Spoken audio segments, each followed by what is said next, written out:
We got just right around here, I think it's all. Rockshot trees. Treats. Your treats. Okay.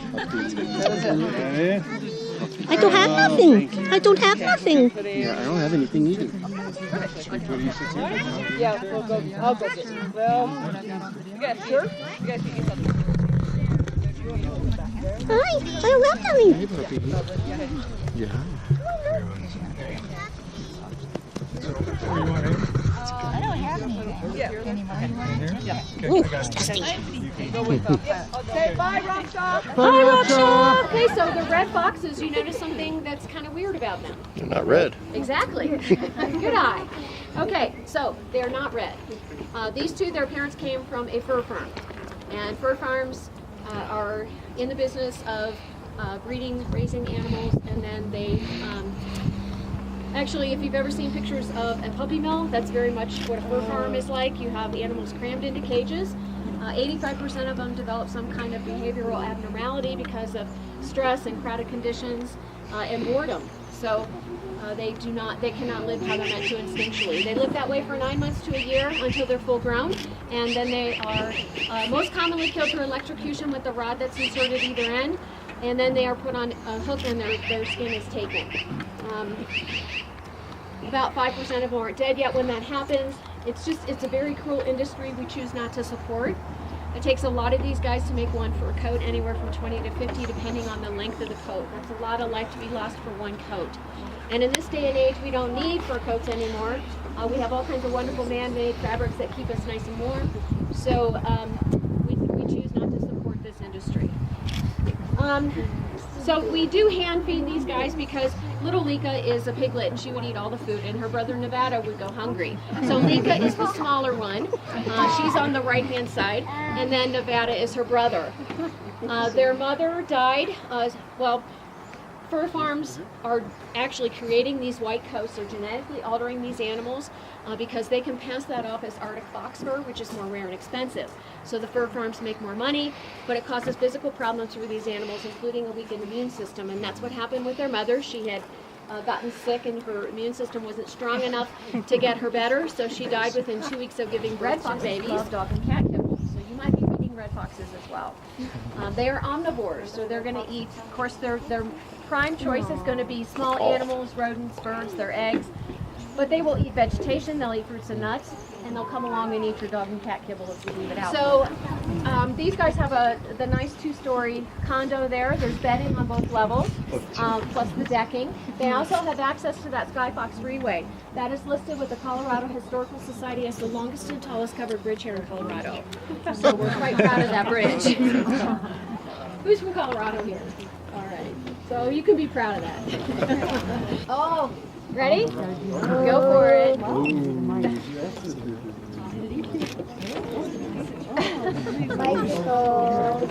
Oops, sorry. It's mine.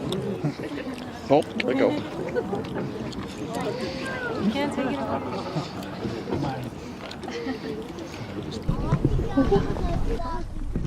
All right.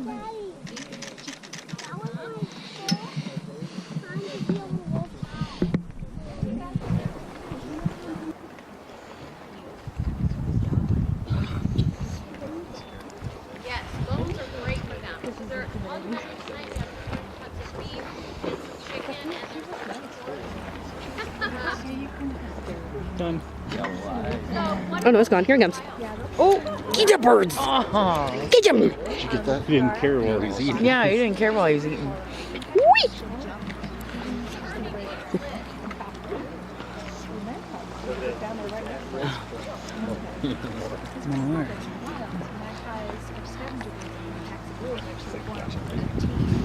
they have a family just like we do. The family is called a pack. They live and hunt in packs, and the pack, they're all very much caring for one another. They all look out for the pups, and they have structure just like our families have structure. So the parents would be the alphas. The alpha male keeps track of all the males, and the alpha female keeps track of all the females. They're the only ones that make all the decisions. They're the leaders of the pack. They mate once a year. Breeding season is January, February. They normally have 46 pups in the litter after 63 days of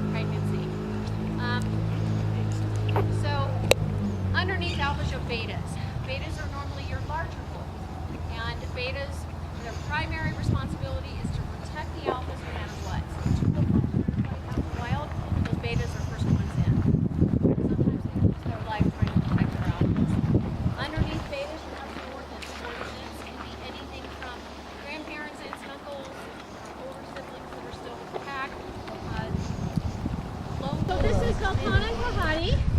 They are both timber wolves. Did you not see that, buddy? Go get it. And if everybody would just be really, really quiet, these are very shy wolves, so we want to make sure that they're able to eat. Come on, Sultana, it's okay. Here. There's another piece. So Sultana's the black one. She's actually a black-faced timber wolf. About 30% in the wild are black-faced like her, and that just means she has a darker coat. Her brother Kahati, she was breeding them to be pets, which we do not recommend. These are wild animals. They cannot be domesticated. They can be socialized if you get them young enough. But even wolf dogs can be an issue. So there are about 250,000 wolf dogs that are born every year. 80% of them don't make it to their 3rd birthday because people get them thinking, oh, it's a status thing, I want this wolf dog puppy, and then they get the puppy and they don't do anything with it. And when they need a lot of training, they need a special enclosure. It has happened where people have gotten wolf dogs and they've been really successful at it, but you really have to do your research before you make that decision. The birds. So she's the one that can catch them mid-flight, but she's choosing to ignore them right now. So these two are a lot more shy because when we got them, we were in the process of moving to this location, and there was a lot of work that needed done, so they didn't get socialized as much as we normally would. Because of that, they're a lot more shy. We usually do not take guests in here. Even the volunteers that go in that they know, we get down on the ground, we're very still and quiet. They come up from behind very cautiously. If we make a sudden movement or noise, they will turn and run away. So they're very cautious, and this is more wolf-like. Actually, in the wild, you're lucky if you see a wolf. They stay away from us. They know we're the predators of them. Princess is 13 years old, almost 14. She's a white-faced timber wolf. So how Sultana was black, she's more of a whitish color. 1% of the wolves in the wild are white-faced. Princess, actually we got her from a photo farm. A photo farm is a place that breeds wild animals so they can take pictures of the cute babies, and then they market those pictures on the calendars, mugs, t-shirts, things like that. Downside of photo farms is when they're no longer cute babies, they will either sell them off to roadside zoos, guaranteed hunt farms, or they'll kill them outright. So we choose not to support the guaranteed hunt or the photo. She was much too young to be a mom and really had no interest in it, so the pups are not with her. She was in here, actually she started out with one of the timber Arctic wolf mixes, and his name was Wakanda, and he passed away a few months ago, and she mourned. So that's something hunters don't understand when they kill a wolf. The whole pack mourns, they miss each other. So they go through a mourning process. Now they don't sob and cry tears like we do, but they do howl. They become kind of depressed, they don't want to eat. So you can see the fencing is different. It's 8 feet tall, 3 feet in the ground, same as the rest of the fencing. But because these are critically endangered animals, they are ready. Catch. Good job. So Kiara was in here first.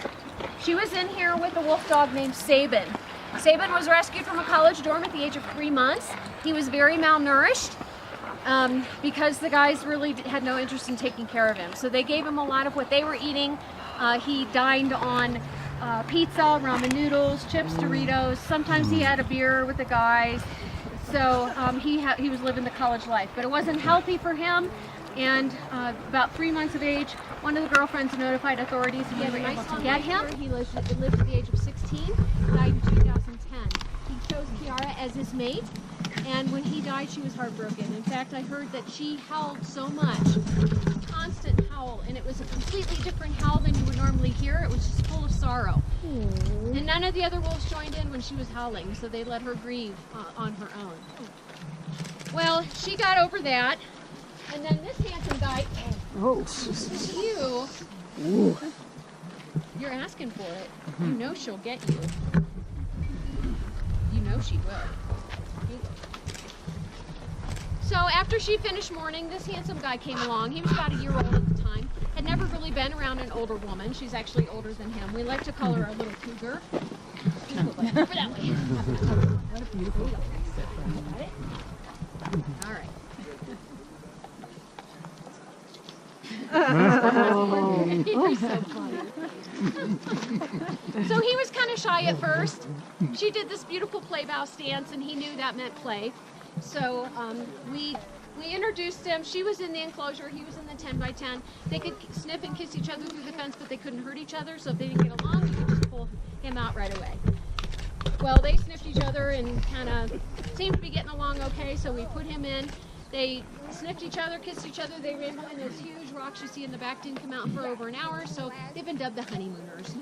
And they've been honeymooning for quite a few years now. She is the alpha. She keeps tight rein on him. The females will actually dig elaborate dens every year in anticipation of pups. And they don't have pups, but they still anticipate them, so they still dig these nice dens. This is one of Kiara's dens up front here. There's actually 3 entrances around that tree, and then she's working on a 4th one back behind it. So she has all kinds of elaborate dens back behind those rocks. We have to be careful when we walk up there because... Okay, so this is actually, her name is Akina. She's in here with her brother Dakari. They are Eastern Plains coyotes. They were both rescued from a guaranteed hunt farm at a young age. There are about 6,000 guaranteed hunt farms here in the United States. One of my least favorite places. As the name implies, you are guaranteed to kill an animal. And they have all kinds of wild animals. Anything from elk to African animals on up to wolves, coyotes, foxes, whatever. So what you do, you pay, highest figure I found online was $30,000 to pick a picture of an animal out of a book. They drive you out to that animal's enclosure. You go in and shoot it. When the animal dies, you just smile real big, get your picture taken. That's your souvenir. And some of them will actually stuff and ship that animal to you, so you can have a dead animal in your home or office. We are not opposed to hunting if you're feeding your hungry family. That's really a responsible thing to do, and it's actually healthier than the factory farming meat we're getting. Sorry. But just to kill, just to take a life is what we do not. Some people like to call it sport hunting.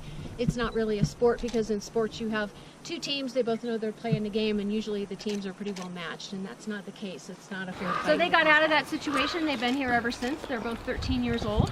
There you are, handsome. Come here. Dakari. So these 2 are very shy. Yeah.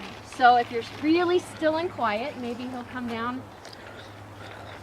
close enough that I can give him some meat.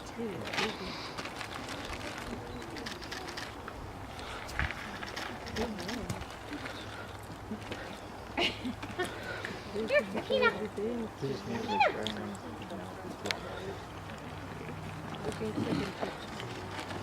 So these guys are the song dogs of North America. They make all kinds of weird and wonderful noises.